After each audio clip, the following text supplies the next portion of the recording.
for this gorgeous Valentine's Day. Thank you so much for being our Valentine today, LCK fans. And we have a present for you. We gave you a present. Not only the flowers, but also a best of 3 between DWG Gaming and you know what? Freecs. We got an even better present. Karma was banned. Oh, heck yes. Freecs also having to do the classic thing against DAMWON as the Vladimir has hit the bench as well. And this has actually reminded me of how Rebels Anarchy in 2015 started to lose success. If you guys don't know, they went on to become Afreeca Freecs and Hum Life. This was Mickey and Sangyun and Snowflower. The strategy to beat this team, this big up-and-comers, quickly became just kind of ban all of Mickey's champions, and the team couldn't compensate for his carry potential going away when Twisted Fate and Zed were banned. In this meta, so far, if you ban away 5, 6 champions, whatever you can, from the top lane, if you see a ban from DWG, say an Urgot ban, and then you ban 5 top laners, you're banning away DWG Gaming's path for victory. Now, it's more pronounced on the red side, when you can overall last pick a Vladimir, which we do see banned here. Yeah. But on the blue side, just opt into top lane bans, and so far, DWG Gaming haven't really found a route to success. Well, at the moment, they're not going to look to do that through the mid lane, as Lysandra is going to be banned away. Afreeca Freecs, do they ban the Urgot? The answer is no, as Cassiopeia still left available and is going to be taken off the board, and you wouldn't want that to go to the hands of Noguri either, as Silas going to be first picked once again. The priority on this guy has been absolutely absurd, and we saw him punished yesterday twice in a row in the both picks we saw. And Keen could definitely consider a Fiora, which we loved as a lane counter, but of course, you would imagine DAMWON would try to get a flexible mid laner and then try to play for lane assignment through. That Silas can definitely go into the mid lane, and it has been considered in the jungle with Aftershock as well. Canyon can be a mad scientist himself, so we'll wait and see on lane assignment. Now, remember that when we really kind of derided SKT for first picking Silas, that was with Karma, Ezreal, lots of meta abusers of the Frostmancy also available. Wow. Those aren't available here. And Afreeca actually just respond with a power bot lane. They've got to recognize support this time. Jelly's playing, and Thresh and Callista. Definitely no bones about where these two are going. They're going bot. Yep, exactly right. But the classic counter in the Nocturne is still available if Canyon wants to snap that one up, and I have a feeling that the Afreeca Freecs know that that is a possibility. Tahm Kench still left on the board and will be taken away, as Canyon looking to go back to an old favorite. 20 seconds to go. Will the Kha'Zix actually be opted in for? And I don't like it being picked this early on, as the bottom lane's going to be rounded out and the Ashe picked up alongside that Tahm Kench. So the classic Genji bottom lane is going to be employed here by DWG Gaming. As the Afreeca Freecs wondering which patch they're on here, as the Galio is being hovered for the moment. I think the champion is fine. It also kind of backs up the hard engage identity that Thresh and Callista pose. I know, obviously, my counterpart LS is really down. He's very vocal about the old Galio, yes. He has extremely strong opinions about balance, where sometimes I echo them and sometimes I'm not quite on the board.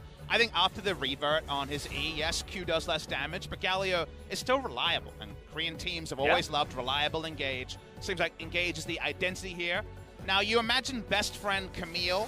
Feels like that Valentine's Day is going to go unrequited. It will actually be banned away. Yeah. Camille top lane for Keen. It's one of his old favorites. In fact, the first champion I took notice of for Keen was when he played top lane Camille against Shy when he was on the Rocks Tigers. When he debuted on Ever 8 Winners in 2017, he just really mechanically outplayed Shy on the day and heralded the upcoming of what has become the Korean representative top laner.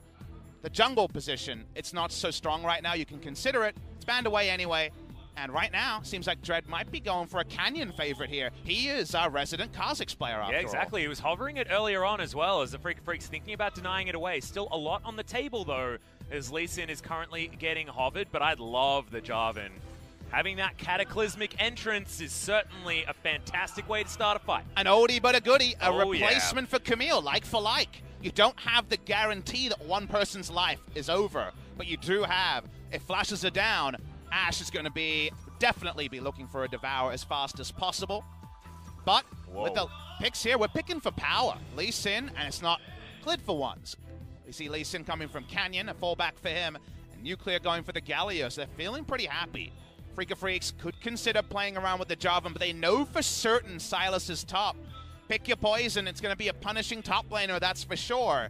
You are scared of Darius' ultimate being stolen, but you're not scared of the laning phase. And we finally have our second Darius player in the season. We had Summit playing semi-regularly, Keen going back to the champion he made his name on. Do you remember the destruction that Keen laid back at Rift Rivals where he got 10, 11, 12 kills on the Darius? And also, if you think even further about the fact that he's going to be up against the Sylas, that was definitely not a flex pick once the LeBlanc was locked in.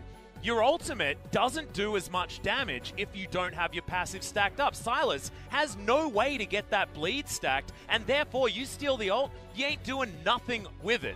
What he's going to be doing is waiting for a Cataclysm to turn up into his lane, and then trying to lock the Darius down like that. I actually love the Darius into Sylas option. And you know the more simple, scary interaction? How does Sylas win trades? By ending with Kingslayer, by ending with a gap close that heals him. You're in melee range of Mr. Darius, and Mr. Darius doesn't take no nonsense from people getting in melee range from him. A melee abuser and a melee champion that is very creative but unexplored. It's Noguri versus Keen, and it's pretty close to the matchup we didn't think we would get, but we're pretty happy we received. Absolutely. Sylas versus Darius is going to be our heavy-hitting top lane matchup between Noguri and Keen, and oh man, Valentine's Day, we're getting the love from everywhere. Even in the champion selectors, we've got the ultimate pile-in comp here from the Afreeca Freecs with a bit of Darius drizzled on top. But Darius drizzled on top is more pile-in. That's the fun thing is we're going for one meal type here. This is going to be some just desserts. This is going to be a main course. No fallback pattern. We're just going in as hard as possible. Yeah, exactly right. Man, the Afreeca Freecs, we expected them to have a fun composition, but it looks like we've got absolutely none of the Frostmancy happening right here. Not really any of the champions on the Rift are going to be abusing that one straight out of the gate, but let's see what happens in the items as we load up.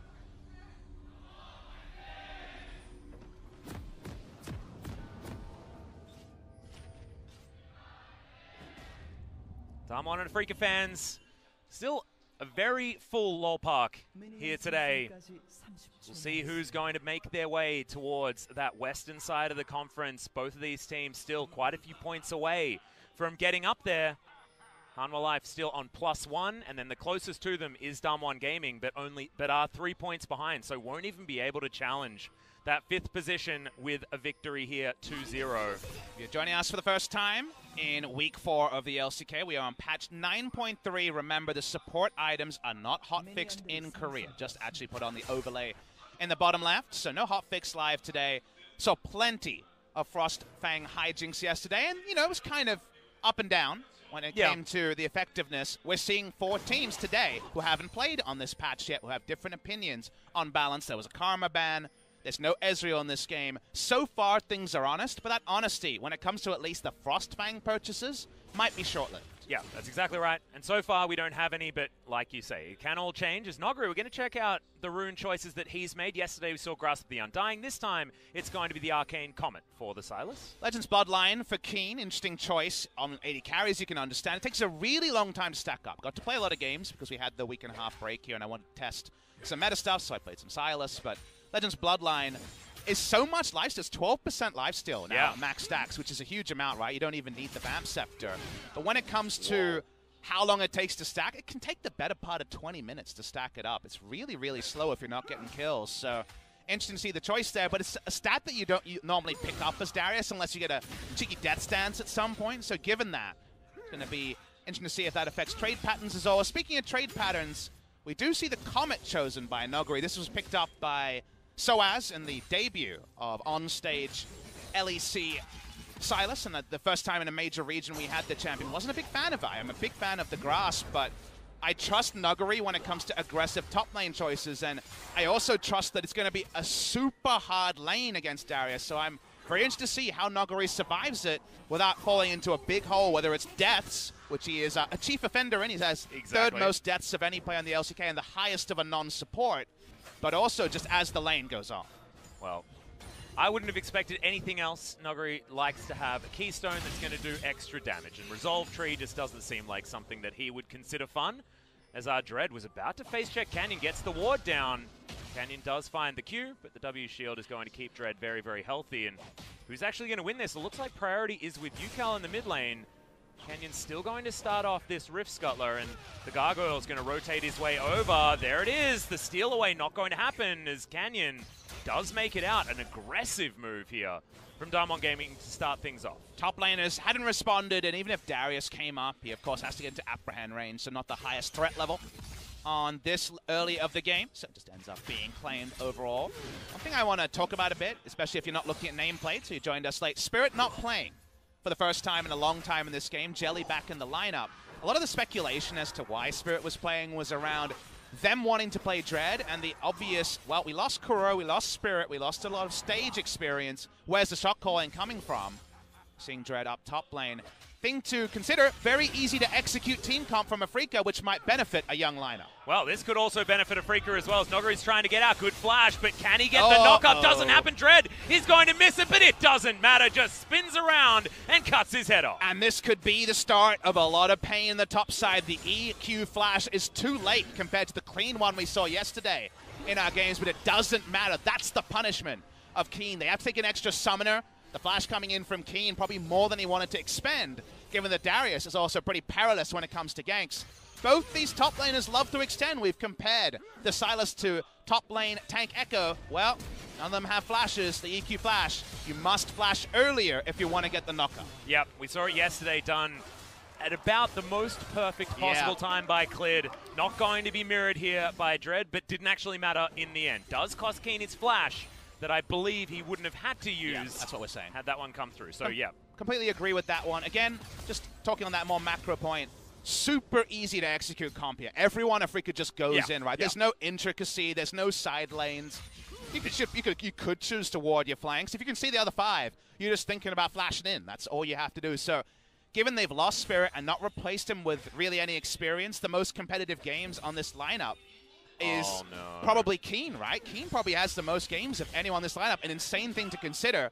Trying to return to this top lane, not an EQ range right now, but Afreeca have gone for easy to execute. And speaking of execution, yeah, we're going to get the knock-up this time as Keen comes on over. Crippling strikes there. Apprehend pulls him back. And Nogari, where are you going to go, mate? The Kingslayer ain't slaying any kings now. You're back in the death chamber once again. And there's no tent up top lane for Canyon. He knows that if he gets counter-ganked, Darius puts him in the death chamber as well.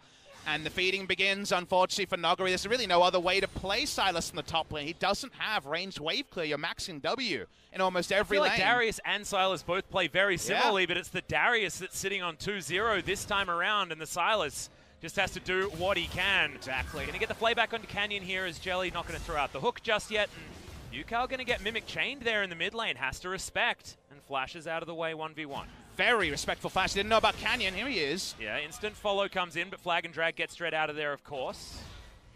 Very, very interesting. The Observer also noting that it was a late Frostfang coming in for LeBlanc. Not quite Kleptomancy like Pawn was going yesterday. I actually, given how the game is going, don't mind this choice for one reason. Less pressure to stay in lane, maybe more pressure for the LeBlanc to go help out a friend, because they need 2 people up top side, given the potential for a counter gank from Dread, and they need to bail Sylas out of what should be an increasingly painful lane. You can see Keanu gets his mercs, gets a nice little pickup here. He's going for a cull and saying, you know, I'm pretty free to do whatever I want. I could build AP here if I had any AP ratios. Whoa. Nuclear wants his health bar back, as Hoyt's going to get the Devour, but got a very easy dragon coming in here. Bottom side of the map is being controlled by DWG Gaming, and Canyon is going to demonstrate that by taking that one down. Showmaker looking to try and stack up this Frostfang as best as possible. And that wave is pushing towards the Galio as well. Every button going to be used on the Gargoyle and not on the minion wave. Now Aiming and Jelly wanting to replicate what was a pretty good little trade down there. And we should also, because it's the first time today, talk about the word replicate when it comes to Frostfang. Don't try this at home, guys. Hotfix on the live servers and potentially in other competitive regions. But for this week, you can still take GP10 in the mid lane, get some wards, and Korea's always loved those wards, Atlas. It got us to so many World Championship victories.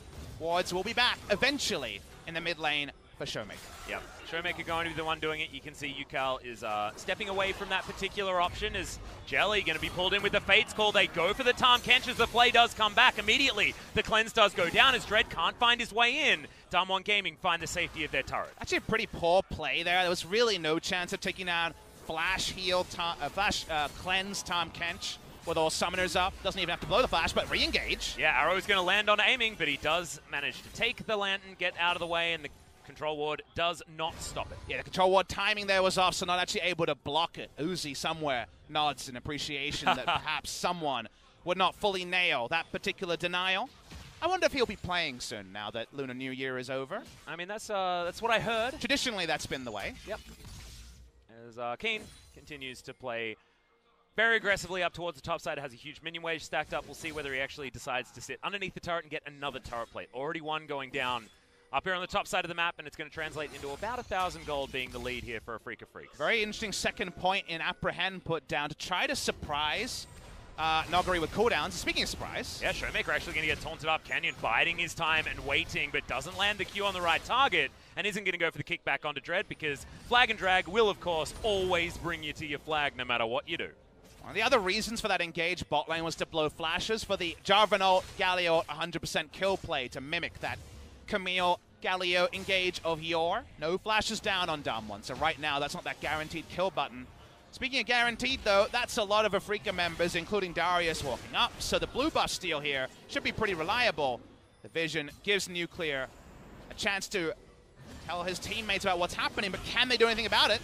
Well, Dreads is going to be able to grab this one as the hook is going to land. See you later, Silas. And Nogari's going to do Nogari things and continue being the only deaths on his team. And Nogari did this in the Kesper Cup, that final loss to Griffin in the semifinals. He died 10 times or more on Urgot in a 30-minute game. He is known to really only play for lane and show lane pressure. That's why he takes so many bans. No ult up. No ult is up for Nuclear, we should note there. So smart of aiming to kite away. There's no other way to play this lane, and it's one of those criticisms of Silas. There was no way to play against the Fiora when she hit her Ravenous Hydra power spike in the last game we saw. And now it's another matchup that would do well into Echo. The Darius does very well against the Silas and the play patterns there, and we're just waiting for DAMWON to find a way to get any relevance from Nogari. Well, it's not happening anytime soon, Papa, and they're going to have to look elsewhere to try and carry them through what is a pretty nightmare early game. Almost 2,000 gold is going to be the lead after that kill does come in. The scary part is that we know what Darius can do. We play a lot in Korean solo queue where Darius still reigns supreme, absolutely.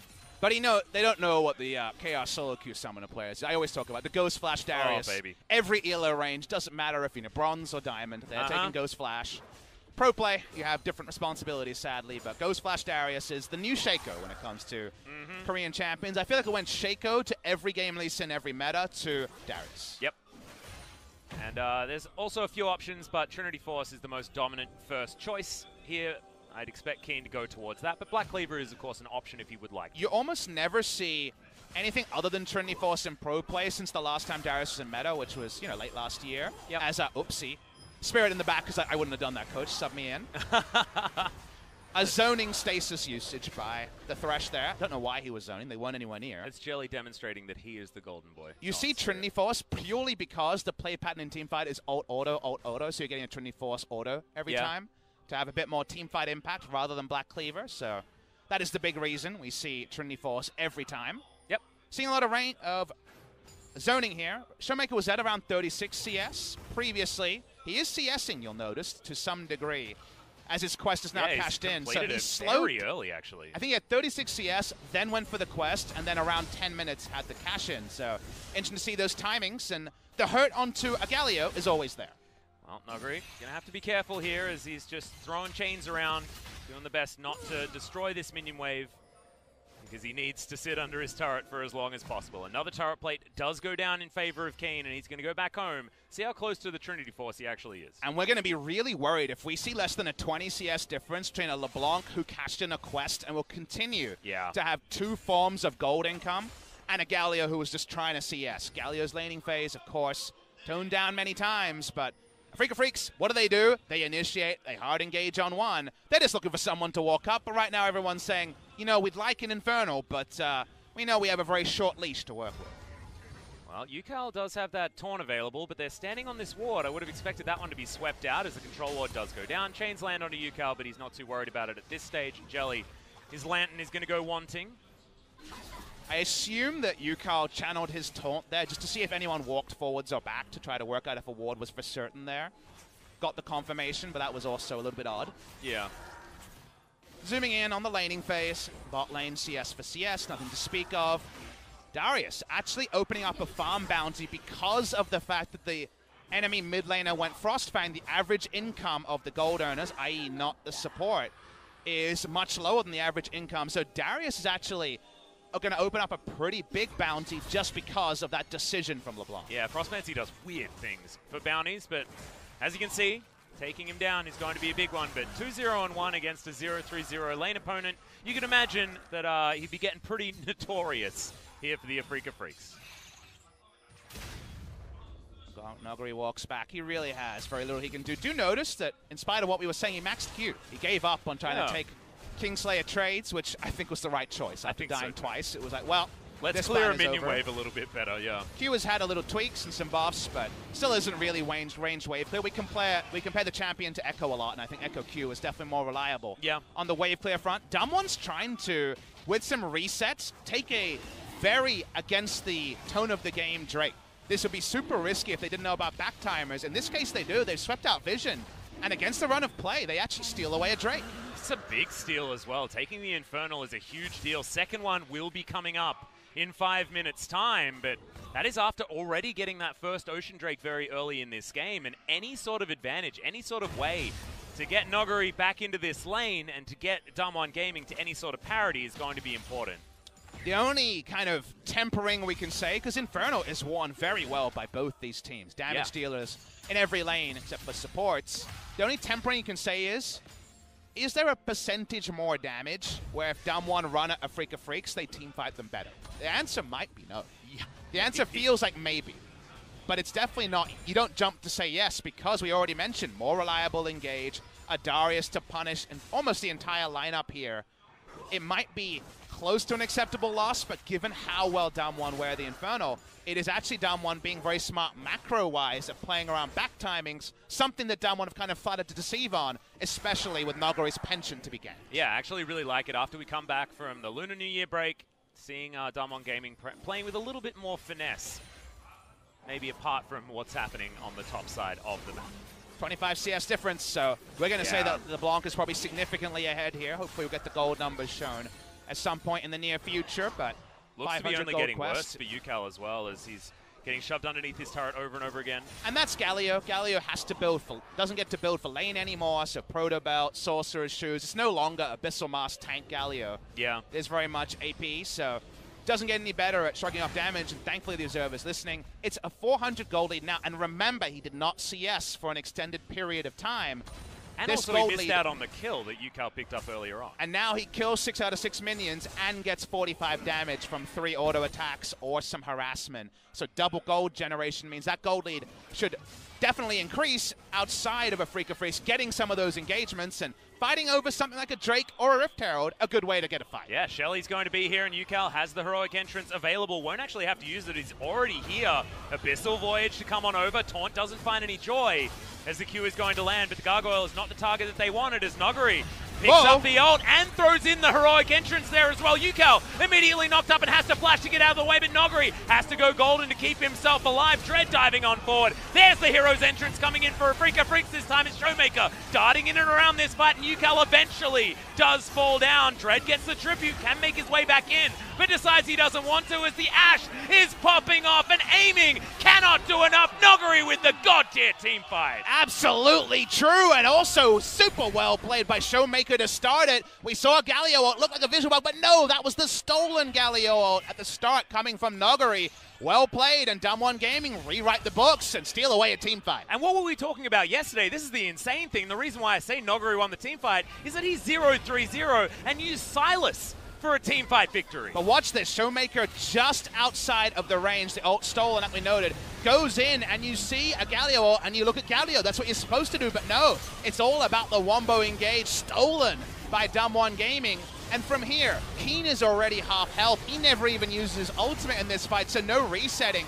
And like you say, Noguri deserves that respect because Keen is set up to succeed. He's got the good start. Yeah. Noguri's just an ult, really, but it's the right ult. It's the right timing, and it's DWG's time to shine. Nuclear also just able to free hit because so much shenanigans happening around him and never actually got any of that aggro. DWG Gaming have been pretty fantastic when it comes to team fighting in the past, but that was something else. And I think people looked at this enemy comp, and they said, oh, the ults here, not so sure. Jarvan, pretty good. Thresh, pretty good, because the Fox has an AP ratio. At this point, it's WTF2 Gallios, you have to say, because the Galio ult is the one that allows them to try to fight against a comp that's very punishing against Engage. They're Engagers themselves. And if you can win Engage versus Engage, there's no backup play patterns. That's what happens when you go a comp like Afreeca's. You can't just decide to Siege Atlas. You can only hard engage. And I actually really do like being able to pick up that Hero's Entrance if you want to. The box also could be a very interesting one if Nuguri wants to throw that one into the mix as well. But just the way that they controlled that team fight and the way they played around. Such incredible hard engage coming in for the Afreeca Freecs. Yes, Afreeca botched that one up, but you have to hand it to DAMWON to be able to just finesse a team fight like that. Dread, amusingly visual bugging at the top. Yeah. I like how visual bugging is becoming an adjective now. It's a normal thing. Maybe that'll get into the Oxford Dictionary soon. You can always tell if someone's a seasoned LCK viewer or not when they question mark when there's a visual bug. We're ready for it. We're normal. We're used to it. Exactly right. Is Dread. Oh. He's not used to that. No, he doesn't want to get used to that. Showmaker's not done. Snaps back. Yeah, going to pop on over. Reset on the blue buff, but DAMWON can grab that one if they want to. Back is going to come in, and we have to point out that Dread did manage to pick up the Rift Herald. So can throw that down and still sitting on 0-0-5 on the Jarvan. The early game certainly was good, and 0-3-4 now for Nuguri on the top side of the map, and not much of a CS gap between the two. And a bounty was cashed in on the side of Nuclear DAMWON. actually I was about to say, I believe he was, and he also has a big bounty of his own. His summoners are down, and Afreeca like fighting. How hard we going? Yeah, it's pretty hard. Going to come in, but Dread has to go golden in order to keep himself alive. That means that is going to be one of the ultimates not there. Now he's even dead. It's Keen in the front line, and that's not where he wants to be. Takes the Lantern in order to get out, and Yukal might just be the sacrificial lamb. Grabs one off the back end as the Catfish is going to bite the dust, but Afreeca Freecs still running for the hills. Exactly, another team fight when they're taking their own comp and using against them the quintessential Sylas move. In this particular game, the first Infernal, that was a pickpocket. The second Infernal is well-deserved.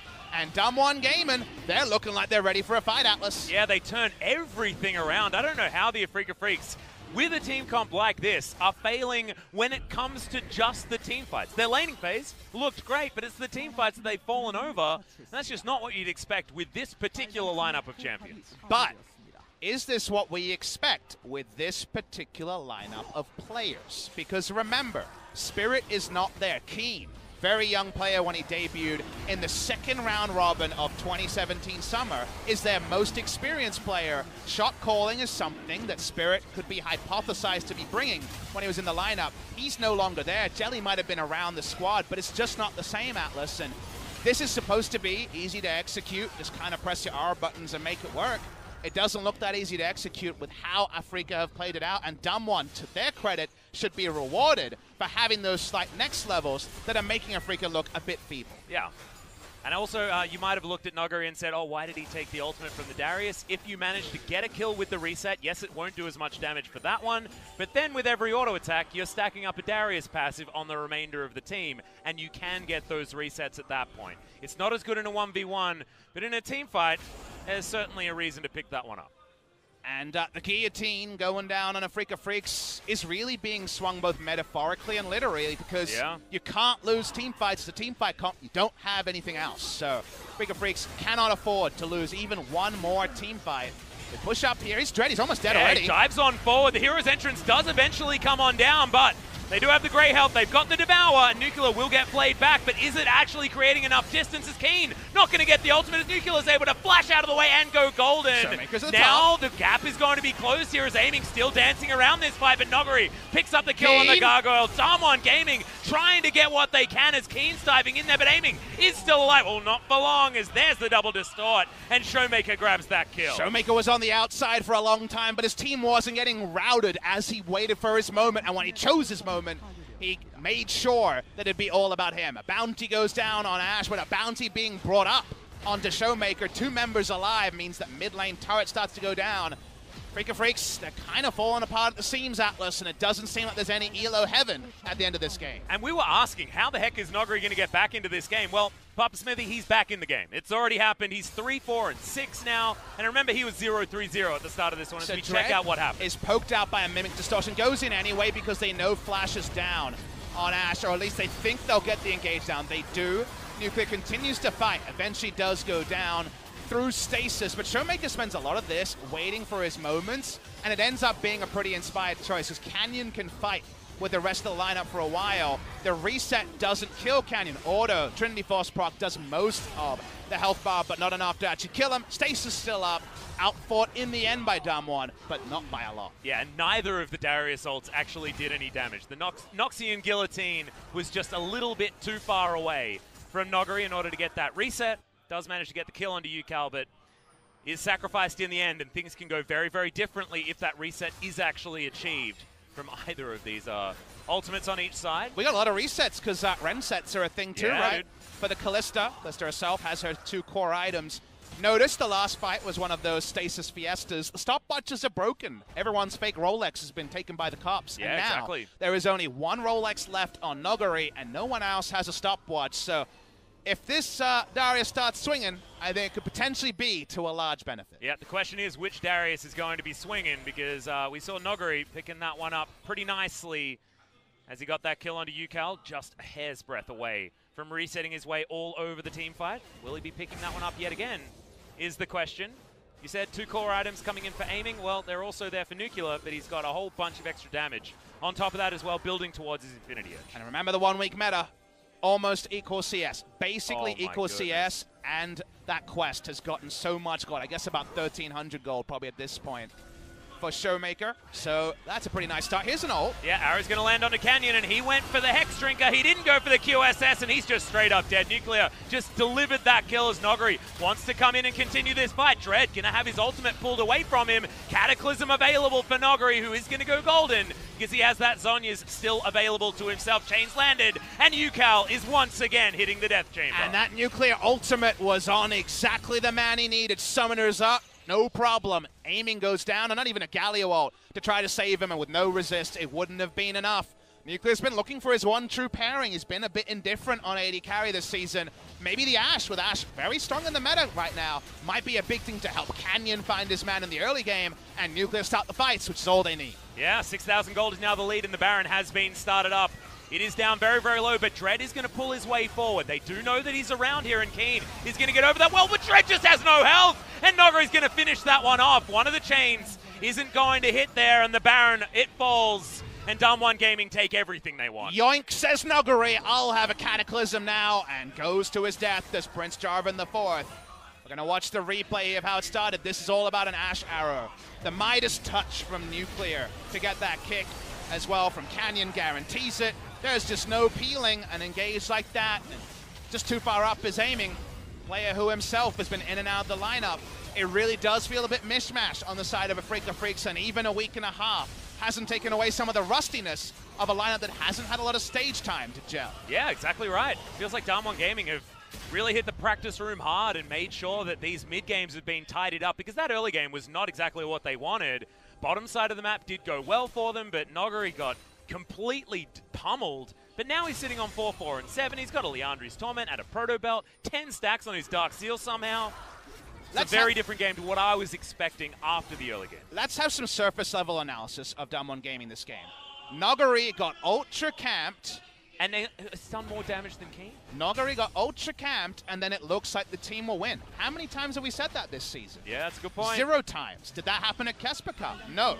It is very significant that DAMWON Gaming have been able to salvage and also maintain their mental, because they have definitely been a team that has looked like and worn losses. They've definitely taken beatings and then kind of rolled over or not been able to fight back like some of our veteran squads can. So very important to note that in a game where Noguri looked like he might be zombie pushing for the majority of this game and just giving free kills to Keen, that has not happened. Yeah. Well, we'll see whether they can close this one out. It is looking like the answer is yes, double Infernal. Almost a 10,000 gold lead, but Fat Lady still hasn't started singing just yet, as the Afreeca Freecs still looking to defend their base. Inhibitor turrets still available, and they still have pretty terrifying team composition if they can get it on their terms. You get that first Darius ult, and anything can happen, Atlas, so we'll wait and see what happens. Yeah, who gets the reset? Is it aiming, or is it going to be Keen? And just needs to be one of them, and things could go catastrophically wrong here for DAMWON, but they're just playing them around the map, and Dread is just so far behind on this Jarvan. Extra variable, watch for what ult Noguri steals, if it's a pre-steal or if it's a team fight steal. Because remember, level 16, you get that first ult, you use it. We're not talking about much cooldown reduction required to have pretty low cooldowns. That's already aiming. Yeah, Amy's got hit by another one, and Nuclear just picks it up. Jelly flies on forward, but that Fate Skull is not the Fate that you wanted. Flashes over the wall of the box and picks up the double, and now the Afreeca Freecs are just flying towards a quadra kill for the Ashe. Dread gets onto the fountain, and DWG Gaming say, if you're not going to give me the Penta, then I'm just going to end the game. Nuclear does his best prey impression, brings back the frontline Ashe, and it works so well. Kane, what was that? We're looking for the quadra, we don't get it. It's going to be Silas that denies that kill, and it's just a little flag that comes down from Prince Jarvan, and the Nexus explodes. But it's not a little result for two teams short on confidence. Big win for DWG Gaming in game number 1. And through an unlikely vessel, this was all about Nuclear on the Ashe this game, killing the enemy Kalista twice in a row, once with an arrow, the second time with some great frontlining to guarantee a solo kill in a team fight. Peculiar to see, but truly happening. Afreeca race back to talk to Nofe and the rest of the coaches. DWG Gaming should savor a very impressive victory, specifically the texture and the way in which they won. Their top laner, their vanguard of carry, was behind. No matter, they out-team for a team-fighting comp and won game number 1. Yeah, and you talk about Nuclear, I want to shout out Showmaker there in the mid lane. Didn't die, I believe, in that entire game, and his LeBlanc was so incredibly clean. Yes, he did abuse the Frostmancy a little bit. However, if you're on a champion that can, you may as well when it's on this patch, you know? It's there on the dinner table, it's for free. This buffet is only available for a week. You may as well utilize Look, if you're playing with your friends and there's something that you could abuse and you choose not to because you're not feeling it, I get it. But when you're in a pro game and it's been decided to be enabled, and both sides you can do it, min-max everything you can do, because winning is what it's all about, and it's an even playing field. Everyone has access to the strategy. If you use it, you might win, you might lose. In this case, it got him so much gold. Yeah, it did get him so much gold, but also he was able to deny so many of Dread's engages. You can see how much damage he was able to rack up as well. 24,000. A lot of it was to do with making that cash money against the Gargoyle in the mid lane. But man, we looked at this Afreeca Freecs comp, we said, wow, it goes forward really well. And then there was a 2-0 Darius by about 5 minutes in. It all looked like the pieces were stacked up, but the beauty of this game was the fact that it denied our expectations, and DWG Gaming just took it to the Afreeca Freecs. And the fact that they took it so decisively, remember, they just ended the game. This did not drag out like some of the games yesterday. 2 arrows, 2 great plays from Nuclear. Job done. Yeah, absolutely fantastic stuff. But this is a best-of-3 series, thank goodness, so we get to see whether the Afreeca Freecs can fight back and whether Spirit is going to be joining the roster. We'll see you after the break.